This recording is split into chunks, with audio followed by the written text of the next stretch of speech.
So hey guys, what's up? This is Kat. So my channel, welcome to my channel. On this channel I do enterprise updates, enterprise application updates, and last week I talked about migration, like legacy migration and legacy applications. But this week I'm going to focus on something a little bit more modern, and the IBM blockchain, which is an application that started in 2014, I believe, was the date that they actually put that out. So the application IBM blockchain for enterprise is an app that I'm going to focus on today. But yesterday I tried to upload my video and it didn't upload. But yesterday, these are the cookies that I made. They're Hershey's Kisses thumbprint cookies, and they are I made it with this product, with Hershey's Kisses, and I made my own dough. So I got the recipe off their website, and there's a lot of other recipes on there that you can go to and check out yourself. And I pinned it to my Pinterest. So this is what I made yesterday. So in IBM blockchain, basically, like I said yesterday, the blockchain is used as a ledger, and anything that has a ledger, you want the ledger to be trusted. So a trusted ledger needs to be, I guess, certified. So their certification is that you cannot change anything. It can only be updated. So when you do have a ledger on blockchain, no one can go in and change any information. And my use case yesterday was hospital, like any kind of hospital data. So if you are a person and your identifier, like your PHI, you don't want that changed. So like, for example, my PHI or my unique identifier, maybe my social, or maybe my patient ID number. So when anybody logs in to your record, you don't want that change. You don't want anyone to go in and change anything. So blockchain is great for that. So when they build an application like a hospital enterprise application, they can use blockchain for that. So no one can go into your record and change anything. So basically, like, blockchain can be used for finance. It can be used for food, in any industry you can think of.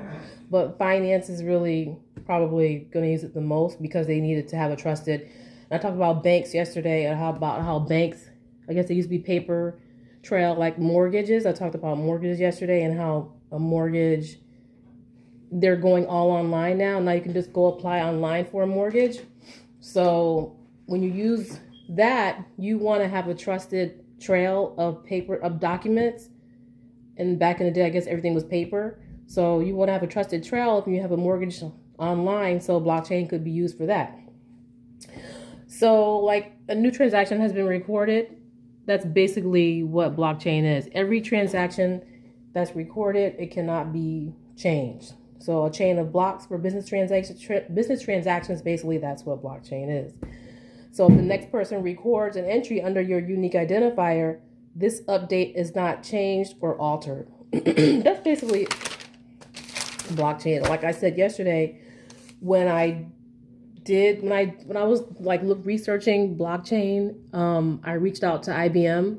So I reached out to their New York office, and they sent me over a contact in Miami, and then he hooked me up with some information on blockchain because I was a student at the time, and I was writing a paper on blockchain. So when I wrote my paper, he gave me all the information, and he said that he would come to my school or whatever. So we didn't really get to do the meeting, but that's okay.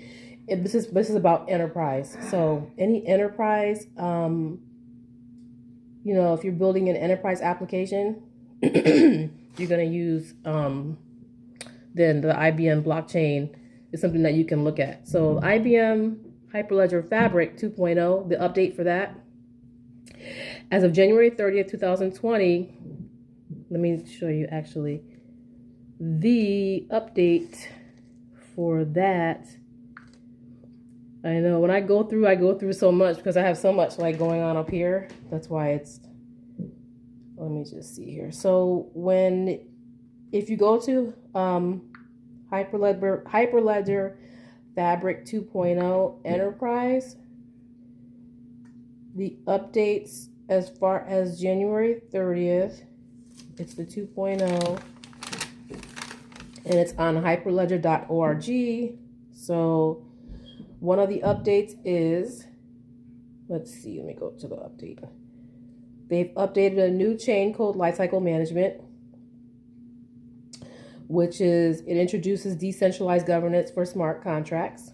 Then it introduces data privacy on a need-to-know basis, in addition to the traditional use of channels. So any private data collection can be shared among a subset. So you can have a subset now, or a subset of network members. So you can, I guess, lock in your channel to a subset of members. Remember, and yesterday I did say that you can also have it where you're interacting with other networks, not other networks, but other entities. So say like you're a hospital and you basically, let's see, well, how would I say this? You contact like insurance companies. So like an insurance company. So you have your application that has a payment system set up to an insurance company. So you have an insurance company. The insurance company sends you over, say, the payment. You log it, whatever, right? So the two of you communicate, and when you communicate, you want that communication, that record, to not be changed or updated by anyone in your organization and in their organization. So when you have insurance companies and they make their payments, they're going to send the payment to you. So the payment is not changed or anything like that. So that's awesome. I think that's great for Hyperledger blockchain. So that's great. So for IBM, there's a performance improvement, and the redundancy has been checked. There's optimization to remove redundancy. So right now, the write block processing it's asynchronous. So that's awesome. And let's see what else they did. I'm just on their website, so I'm looking at it now. They have a new external chain code launcher, and it empowers operators to build and launch chain code with the technology of their choice. So you can remove the requirement to give the peer access to a Dr. daemon. So that's awesome. So if you have a peer, you have someone that has peer access, you can remove the requirement that gives them access. So for example, an operator may decide to deploy chain code as an external service in a Kubernetes pod, right? So that makes sense. So data privacy on a need-to-know basis. Any new chain code application patterns for collaboration and consensus. That makes sense too. Any organization can now extend their copy of a chain code to meet their individual requirements. So you can basically take blockchain, this IBM application, and it'll meet your individual requirements. Like I said yesterday, the language, it's whatever language you prefer, Go, JavaScript. So, I mean, there's a lot of pluses here. So, as long as there's let me see here, as long as there's a consensus on the chain code execution, okay. So, performance improvements, like I said yesterday, they probably work with a team of people who give them feedback on their performance. So, they did have performance upgrades. A new cache has been added to the peer to improve performance when using, a database, a state database. Okay, so the ordering node message processing flow has been optimized to remove redundant checks. I said that already, so that's fine. Okay, so Hyperledger Fabric 2.0 has been released, and those are all the updates. Like I said, blockchain can be used for anything. You can use it. It has a multi-language contract support with Go, Java, or JavaScript. And you know that Java, like I said last week, Java is a legacy. I like Java because it's a legacy language. So a lot of legacy applications are written in Java, and then you can transport this over to your blockchain application if you have a need. And I said yesterday, this is something that you wanted to bring up to your supervisor or in your company. They have use cases on their website that you can use and pertain it to your business. So blockchain could be used for anything, right? Open, proven, enterprise grade blockchain framework using the distributed ledger technology trends requirements. So it does have the requirements for finance and supply chain. I think I talked about that yesterday.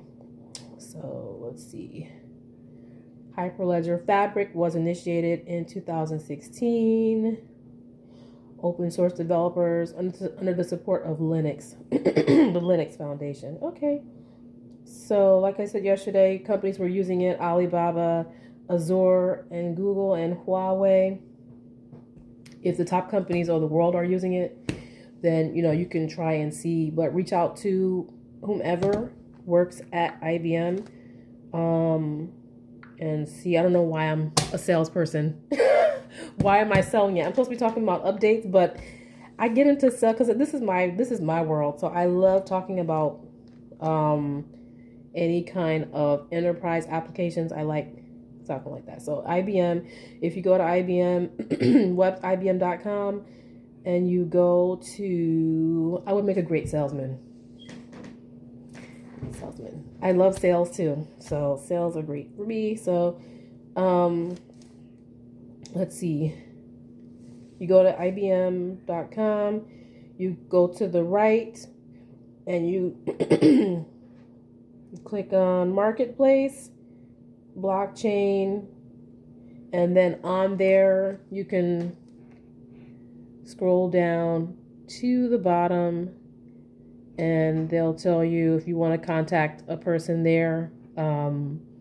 You can contact one of their representatives, and they can give you more information on your industry. Connect with our experts. So, connect with our experts. And then that's it. So, blockchain. I made my cookies yesterday. And that's it. I think that's all I want to talk about today. Have a great week. Thank you.